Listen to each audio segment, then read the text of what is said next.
An avoidant's first instinct is always to pull away. It's what they know. It's how they protect themselves from the unknown weight of emotional closeness. But there's one thing that can make an avoidant stop running, and most people never realize what it is. It's not chasing them. It's not proving your worth. And it's definitely not convincing them that you're the right person.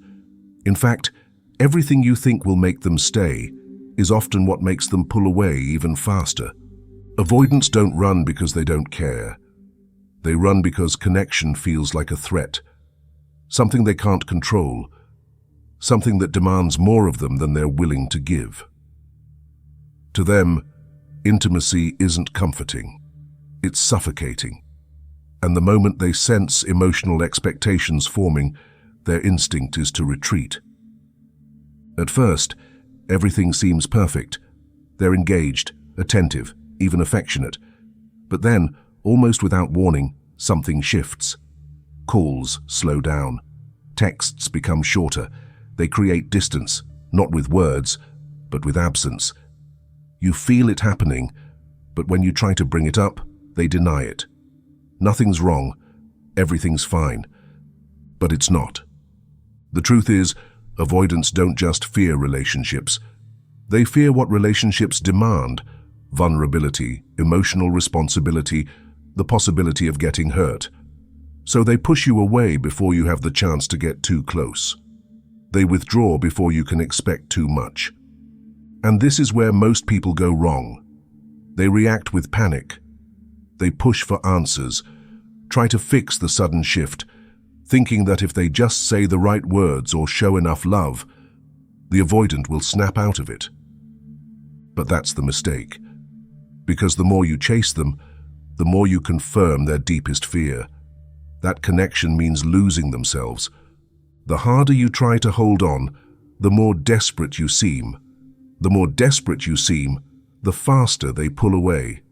And suddenly, the person who was once so present is now a ghost of what they were. So what actually makes an avoidant stop running? It's not what you say. It's not what you do. It's how you respond when they start pulling away. Because if you don't break this pattern now, you'll stay stuck in the same painful cycle over and over again. Understanding why they run is the first step. But knowing how to break the cycle? That's what changes everything. Have you ever noticed how they pull away right when things start feeling real? How they shift from warmth to distance in an instant, leaving you confused, questioning everything. It's not because they don't want connection. It's because to them, connection feels like a trap. You see, avoidants don't just fear intimacy, they fear what intimacy demands from them. To you, love might mean closeness, safety, partnership. But to them, love has always come with something else: pressure, obligation, loss of self.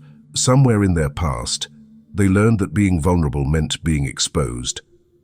That depending on someone meant risking disappointment.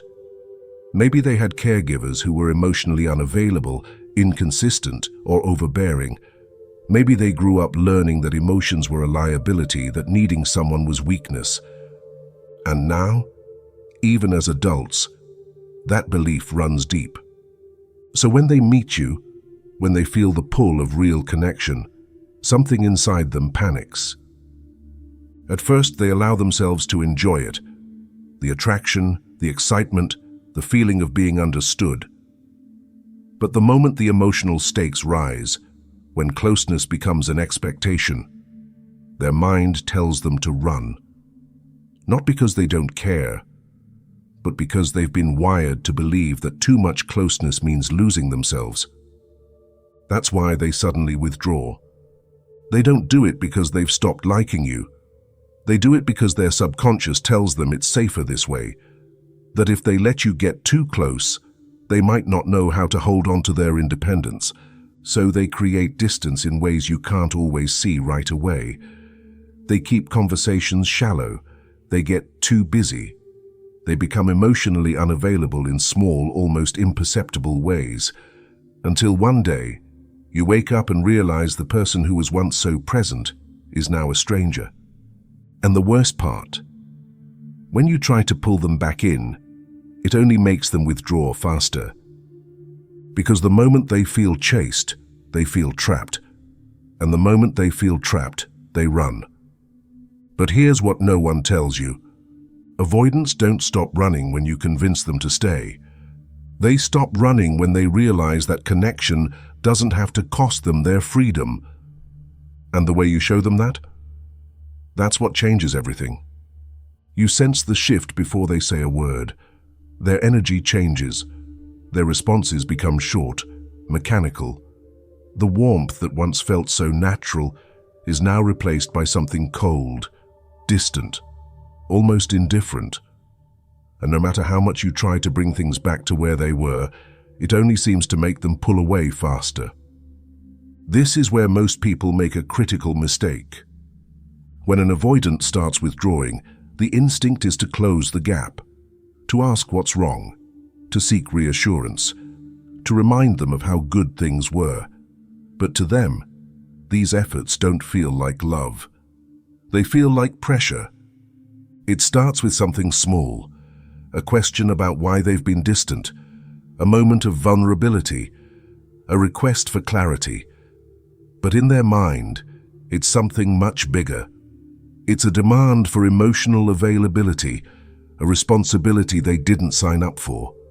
And because avoidants have spent their entire lives protecting their autonomy, even the smallest emotional expectation can trigger their flight response. So they shut down further. They don't offer the explanation you're asking for. They don't reassure you. Instead, they become even more unreachable, reinforcing the very cycle you were trying to break. And this is where the real pain sets in. Because the more you feel them slipping away, the harder you try to hold on. Maybe you try to reason with them, thinking that if you just explain how much you care, they'll snap out of it. Maybe you mirror their distance, hoping they'll notice and come back on their own. Maybe you pretend you're fine when deep down you're anything but. But none of these work, because the harder you push, whether through words, silence, or even just energy, the more you confirm their biggest fear. That connection comes with expectations they're not ready to meet. And once they feel that, they don't just pull away. They convince themselves that leaving is the right decision. So they start rewriting the story in their head. They tell themselves the connection wasn't what they thought it was, that the attraction wasn't as strong as it seemed, that the relationship wasn't meant to last, not because they truly believe it, but because it's easier than facing their fear of intimacy. The more you try to bridge the gap, the wider it gets. The more you reach for them, the faster they slip away. Every attempt to pull them closer only reinforces their need to escape. But what if the very thing you've been doing is the opposite of what actually works? There is a way to shift this dynamic, a way to stop avoidance from running, not by chasing, not by demanding clarity, but by doing something counterintuitive. You stop pursuing. You stop filling the space they create. You give them exactly what they think they want: distance. Most people assume that giving space means losing them completely, that if you step back, they'll forget about you. But that's not how the avoidant mind works. They don't run because they've stopped feeling something. They run because they feel too much and don't know how to process it. The moment they sense emotional weight, their reflex is to disconnect, not because they want to, but because it's their only way of regaining control. So instead of reacting to their withdrawal with panic, you respond with something they don't expect: emotional non-reactivity. You meet their detachment with calm. You don't punish them for pulling away, but you don't chase either. You let them sit with their own distance, their own choice, their own silence. And this does something powerful.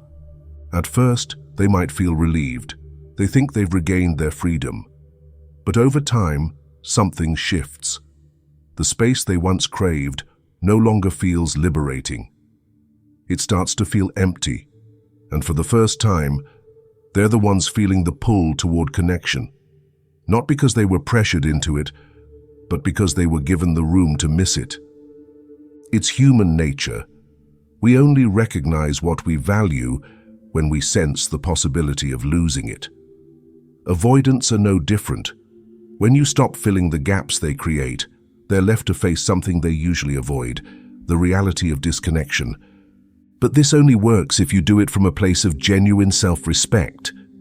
If your distance is just a tactic, if you're secretly waiting for them to notice, they'll feel it.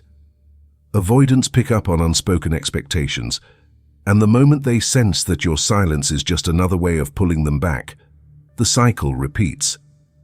So you don't wait. You don't play games. You shift your focus back to yourself. You stop trying to be the solution to their fear of connection and let them sit with their own emotional patterns. And when that happens, they begin to realize that what they're running from isn't you. It's something within themselves. They always come back, but only under the right conditions. Avoidants don't respond to pressure, to pleading, or to explanations of how much they're cared for. Those things only reinforce their instinct to pull away. But when the space they created is met with calm detachment instead of pursuit, something unexpected happens. Their need for independence remains, but suddenly the absence feels different. The silence they once sought no longer feels like freedom. It feels like loss. And that's when the avoidant starts questioning their own withdrawal. When someone pulls away, the natural instinct is to close the distance, to ask where things went wrong, to remind them of what was good. But the way to trigger an avoidant to reconnect isn't to pull them back. It's to make them feel the shift on their own. It happens when you stop trying to manage the connection, when you stop overanalyzing their every move, when you allow the space they created to remain empty instead of filling it with attempts to make them stay. This is where most people hesitate. The fear sets in. What if they don't come back? What if they just move on? But avoidants don't move on as easily as they appear to. They suppress, they distract, they bury feelings under logic, but they don't forget. The people who make the deepest impact on them are the ones who respect their space without disappearing from themselves in the process. Avoidants don't come back because they were convinced to.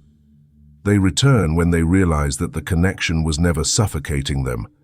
It was their own fear of closeness that made it feel that way.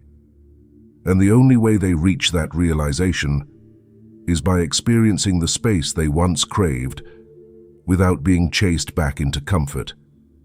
So, what does this look like in practice? It means responding to their withdrawal without emotional weight. It means resisting the urge to seek reassurance. It means shifting the focus away from them and toward your own sense of peace, your own emotional center. And when they feel that shift, it disrupts their expectations. They expected pressure, disappointment, maybe even anger. Instead, they are met with someone who is still standing, still thriving, still whole, whether they return or not. That's when the avoidant starts feeling something they didn't expect, the desire to reconnect. Not because they were pulled back, but because they finally understand that connection doesn't have to mean losing themselves.